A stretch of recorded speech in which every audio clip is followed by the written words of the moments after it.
When Lena Waithe accepted her Emmy Award for Outstanding Writing in a Comedy Series with her Master of None co-writer Aziz Ansari on Sunday night, she began in disbelief wow, wow, wow and concluded by saying, "And for everybody out there that showed so much love for this episode, thank you for embracing us, a little Indian boy from South Carolina and little queer black girl from the south side of Chicago.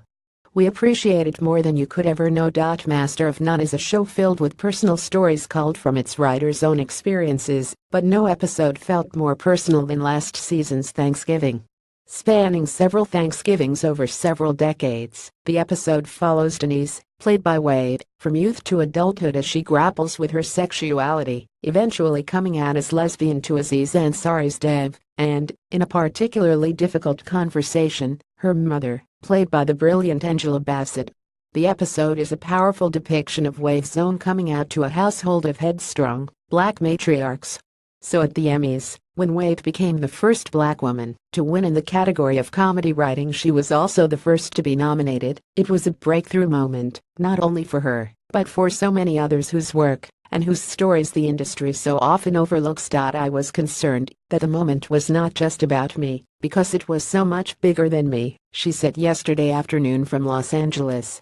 I knew I wanted to speak from the heart, and I knew I wanted to share that moment with brown people, queer people, people that have been othered, women of color who write comedy that came before me, that stand next to me, that will come after me.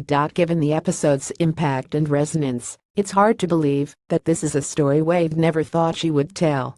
In early talks for the proposed Denise episode for Season 2, Waithe was recounting stories about her girlfriend to co-creators Aziz Ansari and Alan Yang, expecting the result to be a very Master of None-esque relationship episode. That's when Yang asked Waithe about her coming out story. They were like, "That's amazing, we want to focus on that," she recalled. And I was like, "Cool, y'all go write it, and let me know where to show up." But Ansari insisted that Waithe, who'd never written for the show, co-write the episode. He even flew to London, where she was filming Steven Spielberg's Ready Player One, to accommodate her schedule. According to Waithe, they wrote the whole thing in a hotel room in 3 days, and what they wrote is exactly what wound up on screen. "We literally poured our hearts, our minds, our souls, our guts onto the page, and we felt it," she said. For people to embrace it enough for it to win an Emmy, it's icing on the cake. Waithe wasn't the only Emmy winner to make history on Sunday.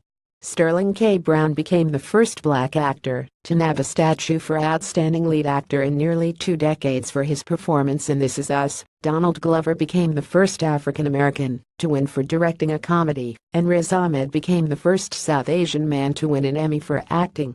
And while some think the Television Academy has been a little too busy patting itself on the back for a more diverse pool of nominees and winners, Waithe believes it's important to enjoy this moment.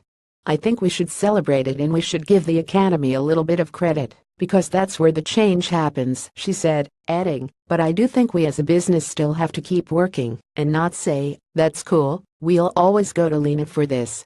It's about finding new voices of color and new diverse voices and really walking the walk.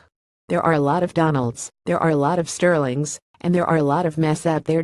Naturally, Waithe, whose next project is a Showtime series she wrote and executive produced called The Kai, did some celebrating after the ceremony, stopping by the governor's ball before heading to, where else, the Netflix party. "They let me have, like, a plus 10, she said. "So all my homies were there, and we partied so hard that I didn't go anywhere else. Literally, Netflix wore me out. Me and my girlfriend went home, took off our fancy clothes, and just hung out." As for the Emmy statue itself, Waithe has put it in the most appropriate place imaginable.